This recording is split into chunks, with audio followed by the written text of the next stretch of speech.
Trauma Therapist Podcast, episode 528. All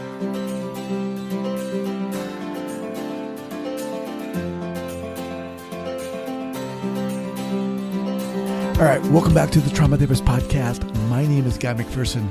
My mission is to raise the awareness of trauma and to support and inspire new trauma therapists just starting out on the trauma-informed journey. I do that with my membership community, Trauma Therapist 2.0, my online courses and workshops, and the Trauma Therapist newsletter. If you're a therapist of any kind and you work with individuals who've been impacted by trauma, I invite you to head on over to my website at thetraumatherapistproject.com. That's thetraumatherapistproject.com. All right, let's get started. All right, so here we go. So 5, 4, 3, 2, and 1. All right, folks, welcome back to the Trauma Therapist Podcast. I am very excited to have as my guest today, Anjuli, Sherin. Anjuli, welcome. Thank you so much for having me. All right. So Anjuli is a licensed marriage and family therapist specializing in trauma recovery, resilience building, and cultivating joy. Since 2003, her practice has been working primarily with immigrant, South Asian, Middle Eastern, Muslim, and LGBTQI populations. In addition to over 30,000 hours of individual and group work, she is the creator of 3 different programs. Anjuli has been widely recognized for her unique achievements in the mental health field. 2007, she received the Emerging Leader Award from the E-Women Network, a nationwide business community where she shared her award-winning essay in front of a live audience, as well as thousands more online. She's also been featured in the Oprah Magazine, as a finalist of the O Magazine White House Leadership Award. Wow! Not too shabby. Pretty cool. Oh, it sounds really wonderful here and get read out. That's pretty cool. We'll talk more about that as we get down here. But share with our listeners before we get going, Anjuli, where you're from originally and where you're calling from currently. Yes, I'm from Pakistan, and that is where my family lives now. And I moved to America when I was 18. Okay. And now I'm in the San Francisco Bay Area, and I've been practicing here with my own practice since about 2004, 2005. Okay. Well, let's dive in here. How the heck did you get into this field?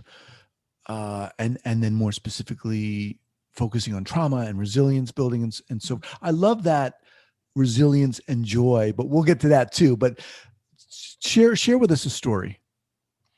I mean, I think the story would be the story of a 22-year-old. At this point, I've been in the US for about 3 years because I came over at 18, but I came over on my own. And I think I got very lucky as a 22-year-old that I had access to therapy and I was able to get into therapy at that time. And I got into therapy like most 22-year-olds probably because I was having a difficult time in relationships and romantic relationships and wondering why. I was kind of suffering inside of them and reenacting certain patterns. And the tool that helped me at that time to break out of dynamics and relationships is actually the very tool that then now, many, many years later, I turned around and built off of to write Joyous Resilience. So that initial tool, which I now call the cycle of suffering, broke open my own cycle of suffering. Like, why am I angry or self-neglectful or shut down or isolating within relationships at that young age? And a lot of that was because of the trauma of, I think, immigrating at that age, not having family here, all the different family dynamics that I think many people have, as teenagers. And I think especially growing up in like Pakistan, what that culture kind of brought to the fore. But getting into therapy, realizing that there was a way out. There was a way to actually see why I'm stuck and then an actual way out of it. And the way out was a deep reparenting in some ways of myself. And that reparenting, which I then call formulating the circle of resilience inside of me, that became the work that I did for the next 15, 16 years with clients and became the model that I then went on to teach. Wow. So say the name of the book again. Joyous Resilience. Joyous Resilience. Okay. And you mentioned some trauma that resulted as in part from you moving to America. Mm-hmm. Talk a little bit about that. Coming here alone? Yes. Yeah. And I mean, I will say, and I think maybe many many people who've migrated are immigrants, especially from, I think, non-European countries, right? It's coming as an immigrant from a South Asian country or an African country, like from the developing world, is a very different experience, and I think, than coming from a European country, especially to America. And also, at the time that I came, a few years later, 9/11 happened. Oh. And so that completely changed the landscape of being in America as a South Asian. I often joke, it's not really a joke, before 9/11, no one really knew when I would say that I was from Pakistan, where Pakistan even necessarily was. And after 9/11, certainly I never had to explain that again, but that also meant that, like, being a Pakistani, being a South Asian, being an immigrant who was of a Muslim origin was very much kind of right there in the forefront of what was happening around me and how I was maybe being looked at, or the level of safety that I might have felt. So that's obviously some of the trauma, I think, of being an immigrant and here in the US at that time. And then I think there's just, despite the privilege of coming over as an immigrant with, a middle-class background, I'm coming to college and, I'm cared for in that way. I'm not coming and having to support myself off the bat immediately. There is still that feeling of separation from family, from country of origin, from language, from any known community, and the isolation that can engender. And, also being 18 years old, 20, right. First time away from home, having to navigate all of that on my own. And that's on top of, like I said, family patterns that I'm already coming in with, right? Like different family dynamics that may have been happening there.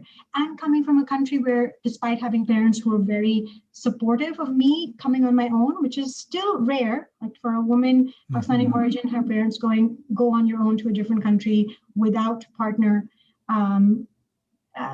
there's still, control in that environment growing up in Pakistan. And I think some of that also carrying over that trauma of being controlled as a woman, limitation of choices, things I didn't even know until, like I said, now I'm here in America, I'm having my, formative relationships, and in partnership, I'm starting to see all of that stuff come out as anger or confusion or fear, or just lack of knowing, what am I feeling? Why am I feeling so disorganized? And it's for that I started in therapy. And then from that kind of came the journey of really realizing there's a way to feel really happy and free inside that I didn't know. And once I got a taste of that, I think that just kind of set me on the path of, I want to give this to others. Okay, so just quickly, two things here. When you came here, did you come here to go to school? And if so, for what specifically? Yes, I came here to go to college. So for my bachelor's, I thought that I was going to go into economics, because in Pakistan, the two tracks were like, you're going to go into science or you're going to go into business or engineering, right, or something like that. So I did not know. I ended up actually doing anthropology and sociology, but I had not even, I had no idea that those could actually be paths to go on until I came here and got into college and discovered there's a lot more available. Right. Okay. So I want to dive into what you're talking about here, which I think is really interesting. This realization that you came to while you were in therapy. It sounds like you got a lot out of it, such that you were able to write a book. But talk more about understanding how you could, quote unquote, feel better, or kind of remove yourself, or work through rather the difficult periods. Talk more specifically about that. That's great. So I'm going to talk about it in terms of also the crux of the book, Joyous Resilience, right? Because the thing that I wrote about is the thing that then I lived through back then. So the first piece of it was discovering this tool that I call the cycle of suffering. It comes from Stan Karpman, who created something called the drama triangle. And basically, whether you call it drama triangle or the cycle of suffering, it's these three roles inside of us. It's the way that we respond to ourselves when we are under any kind of duress. And the way that we respond to ourselves falls into these three roles. And the way that we interact in these three roles ends up depleting us. So to give an example, if I'm coming in and I'm feeling sad or frightened because I am procrastinating on a project. I want to write a book, but I'm really scared. I don't know if I can do it. Over here on top in the cycle would be what I would call the vulnerable self. So these are all these feelings I'm having about this new project. Over here would be the response. And one way that we might have learned to respond to ourselves there is to actually start to criticize. So the critic, which will go, what are you thinking about? Like, you don't know enough. What are people going to say? You can never do this. Things that then start to obviously demoralize this part. And we all have this. We generally have learned it from our parents or society, or we think it's how we motivate, but it ends up having a different effect. So as I say this to myself, my vulnerable self starts to get more and more vulnerable. Like, now I feel even worse about myself. Now I'm even more scared. Now I'm procrastinating even more. I'm shutting down. And then often we have another part of us, which I call the neglector, who then tries to caretake this by going, either let's just check out, like this is all too much. I don't want to feel this. So here, watch another show, binge on this food, distract yourself with like other people, right? Like who else needs something? I'm too busy focusing on cleaning up this and taking care of that. All of that is again designed to help distract from this feeling. Once this happens, the vulnerable self might feel temporarily soothed. I checked out for a while, all of that. But then eventually I'm faced again with the next morning, oh, that book. Or I see my colleague and they're writing a book and now I feel a bit envious and a bit down. And the cycle starts all over again because I still don't have a way out. So now the critic might go, yeah, see, she's writing that book and what's wrong with you? And you didn't do it and you'll never do it. And now I have to have more of the binging and the addiction and going away and I'm collapsing further. So this is the cycle of suffering. And I think for me to understand that the stress that I was inside of, whatever it might have been, fights with a partner or, feeling downhearted in school or afraid about my first job after I leave college, it was neatly falling into the mouths of these three characters. And that was just so useful, Guy, because at that moment it became not just me. I could see it outside of myself and be like, oh, I'm feeling this way. But the reason why it's getting worse is because I'm responding in these ways. And if I can interrupt that at any point, something might change. And so I'm going to turn over here for a minute. Here's what I call the circle of resilience. And this, no one necessarily taught me. I think it's like looking back at the therapy and then over the 15 years of clinical work, realizing like, oh, the way out. And honestly, for me, probably like the foundation of all good therapy is building the counter roles to these guys. So if I'm feeling vulnerable, as opposed to responding with a critic, over here would be the protector. Mm-hmm. And instead of the neglector, over here would be the nurturer. And so the nurturer, when I'm feeling afraid, right, is the emotional regulator. The nurturer goes, I get that you're feeling really scared. And it makes so much sense. And I'm here for you. And I want to be with you. And I can attune to you. And I mean, even just saying that right now, my body physically starts to, and I see the smile on your face. Like it's universal, right? Like it's the energy of love and compassion. And most often what people have not had access to, and most often why we're coming to therapy is like, because we want to learn that. Whether we know it or not, we're craving that. Our psyches are craving that. And a lot of being a therapist, I think, is helping to build back inside of someone that compassionate, nurturing self so that they can regulate themselves. So that's just briefly, and forgive me for interrupting, but that circle of resilience, is it that generally, and you can even speak from your own experience, is it that we don't recognize that? We don't believe we have that? That's a great question. I mean, of course, people are on a spectrum, different people, different stories. I will say for myself, and also generally what I see, especially for people who are coming in with a strong inner critic, people definitely hands down are often kinder to others than they are to themselves. People hands down don't usually recognize that the self-talk that they're doing is actually critical or even abusive. So, I think we have it in us. I think we have inside of us that compassion. I think we're born with it generally as human beings, but re-accessing it and turning it towards ourselves, that does seem to be something that like it is in there, but needs that coaching and nurturing. And of course, ideally we would have received that as children from our parents, right? Like where they're coming in with that. And so it's bringing out that in us. But in therapy, I think it's a reconnection to that, both from the presence of the therapist and the attunement the therapist brings, that's the healing relationship, the corrective relationship, but then also a real building back of that voice inside and teaching how the moment you respond this way to the vulnerable self, it starts to perk up. People start to feel a bit better. It's like, oh, okay, it's okay that I feel scared. Start to pick up a bit, which is the beginning of turning the vulnerable self into the resilient self, right? Because why is a child resilient? Because if I fall down and no one's shaming me and no one's blaming me and they're actually lifting me up, I can get back up. Right. So the neglector begins to turn into the nurturer in many different ways: compassion, attunement, self-care instead of self-neglect, not just caretaking other people, but actually realizing we're responsible for ourselves. So tuning back. All of this builds back one strand of resilience. The other very important piece is turning the critic into a protector. And this is the part of ourselves that holds boundaries with ourselves and with others and goes, there's a line. You don't get to talk to me this way, even internally. I get to have limits. I get to say yes if I mean yes and no if I mean no, and pause if I mean pause. I get to make clear requests. These things seem very simple, but honestly, like, I didn't have them at age 21, 22. I mean, I think I'm still continuously learning them, but without them, it doesn't matter how much I might meditate and calm myself, honestly, and it doesn't matter how much exercise I do or how much endorphins I release. If inside I know the next time my coworker asks me or my boss asks me to do something beyond what I can do, or my parent, and I'm not allowed to say no, the anxiety that comes from that, like, you can't meditate that away. You have to learn the skills to be able to respond to that. Yeah. I really like this. I mean, it's bringing up a lot of thoughts for me in terms of, when you're talking about that cycle of,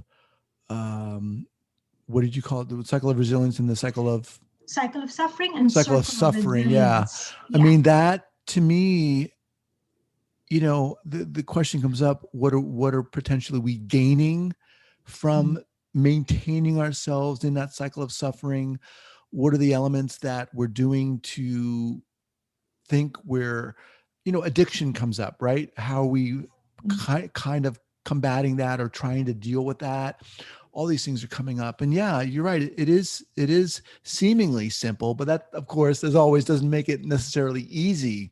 So let me ask you this, Anjuli, when did you really, you came here, you started moving towards economics and so forth, but when did you start to shift in and say, well, I want to start getting into psychology or become a therapist? When did that happen relative to when you were in the therapy and so forth? Yeah. So let me see. So like 22, like I said, I got very lucky to enter into the world of therapy. I was also already working as a case manager with teen moms in San Francisco. So I was already in the kind of counseling domain, but not necessarily realizing that I myself needed that. Of course. Yeah. Who would think, totally. right? And again, also the cultural component. I didn't grow up in a culture where like therapy was at all accessible or named, like in Pakistani culture. And I think even now, I mean, it's getting more available and common, but it certainly was a taboo thing, if at all spoken about. So it was all kind of outside of my realm. However, now I'm in the counseling world and I'm working with teenage moms, and because I'm realizing I'm having a hard time in relationships, something is happening. And thankfully, I'm also in the San Francisco Bay Area, which is a highly therapized place, even back at that time. And so my colleague turns to me and normalizes going, have you considered going to therapy? And so that kind of opened it. And I would say within just the first few years of getting these tools and starting to learn how to emotionally regulate. And also, I will say I'm an individual therapist, but I'm also a group therapist. And a lot of that is because a lot of the work that I did was actually in group therapy myself back then. And it was in group therapy that I learned how to begin to speak my needs to somebody else and clean up if I had some kind of altercation with them. And also to receive the care of the group and the affirmation, or if there are things I'm ashamed about, you can't heal shame alone. And I would say even with shame, not always just one-on-one in therapy. We need to see other human beings beyond the therapist in a way, hold our story and realize like there's compassion there and like, normalizing. So within those first few years of getting the healing in the group and individual, like for me, I realized like I saw people go from so much pain and so much suffering and so much hardship and like be blown open through the therapy work. And then to really see, I have to say, I think it's the biggest grace of being a therapist or being in healing circles is you get to hear people's stories and you get to see people's rawness and the beauty of them. I think people often think like, beauty is like when we're confident and all of that, which can be true.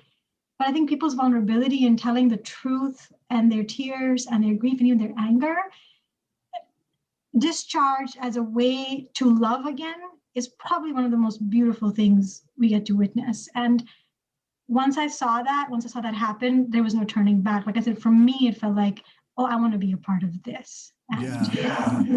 I love that, man. I love groups and experiences I've had in groups, whether as a member or facilitating. And what you're talking about really, I think, rings true for me too. And what's coming out for me is, you're talking about this rawness, and there's something that just speaks of authenticity, right? It's like we're just letting the crap fall away, and here we are.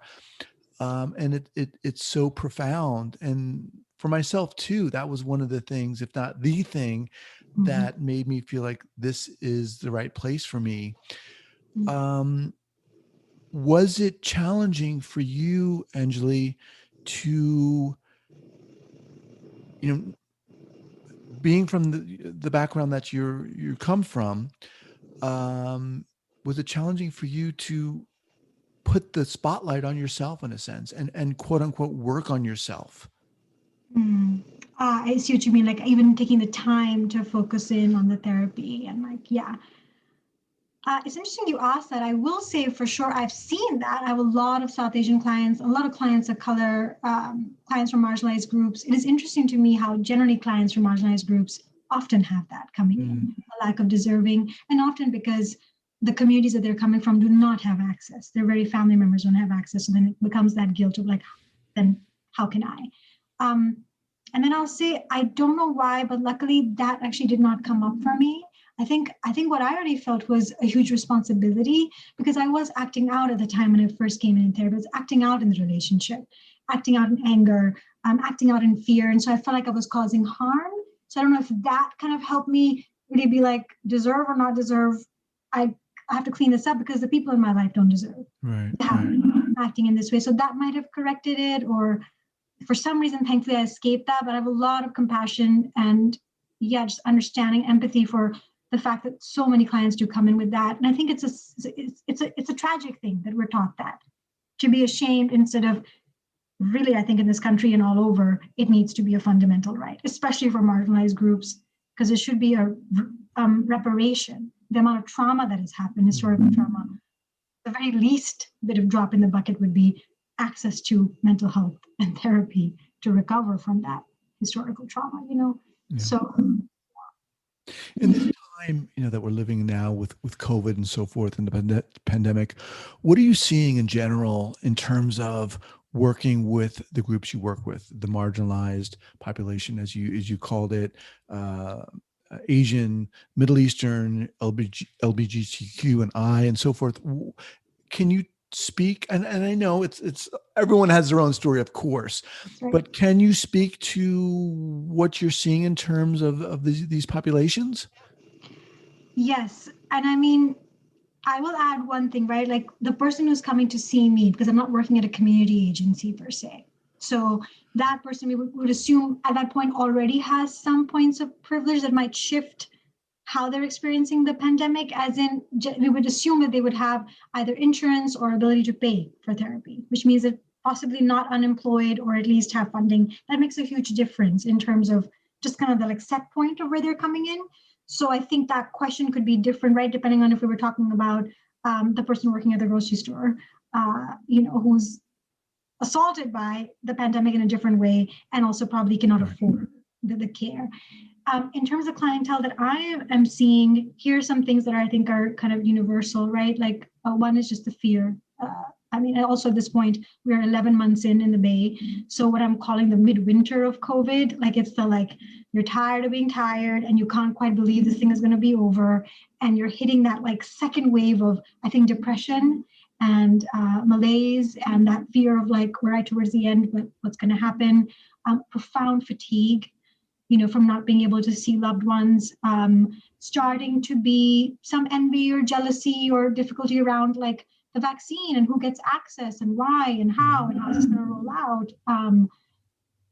if you're single, then you've had a long road, and if you're living alone, and depending on your spectrum around risk, maybe you've gone and done some dating, and then there's all of that kind of fear and how hard it is to date during this time. I think for a lot of people, it's been the putting off of like the dream deferred and not really knowing when there'll be the chance to have that. On the opposite side, I would say some of the hardest hit are the working parents with multiple children at home. And now they have been continuously doing the teaching and the childcare and the full-time work. And yes, I feel for you. I don't. It's mind-boggling. And then of course the ones who've lost loved ones. Right. And again, the intersectionality really counts, because generally it's like it is dependent upon race and class, and at those intersections, if you're part of those communities, like if you're Black, you're Native American, and coming from backgrounds that are lower income, most likely you have majority of numbers that who've either passed away or who've been impacted. And so the grief of that, the grief of not having been able to be with people when they passed away, the fear around that. And I think also like political stress and anguish, especially living here and like watching the amount of time that's gone on, like before unemployment benefits have even gotten extended, stimulus checks not coming in, healthcare being precarious, all of that again compounded by race again and class. So I think just a lot of like despair, I would say, in a nutshell, despair, fatigue, and all, like I said, depends upon how many different factors are affecting your experience of the pandemic. And the more you raise those factors, the higher that fatigue and cost. Let me just remind everyone that I'm speaking with Anjuli Sherin. The book is Joyous Resilience. What's the best way for people to get in contact with you, Anjuli? Yes. So my website, www.anjulisherinmft.com. I will say that everything we talked about today, there's 9 free guided meditations to build these inner circle of resilience inside of you on there. And if you go to my website, you can get access to that. I highly recommend that. And then the book, Joyous Resilience. Okay. And I'll have both of those linked up at the show notes here as well at the traumatherapistpodcast.com. So let me ask you something. You've been doing this for some time. I mean, I admire you coming over here by yourself. That's in and of itself is courageous. I mean, there's no way to look at it. But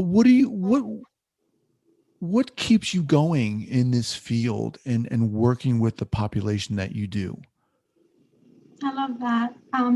First things that come are love and joy. So one is just love, which I think is a profound source of joy. I love what I do. I love my clients.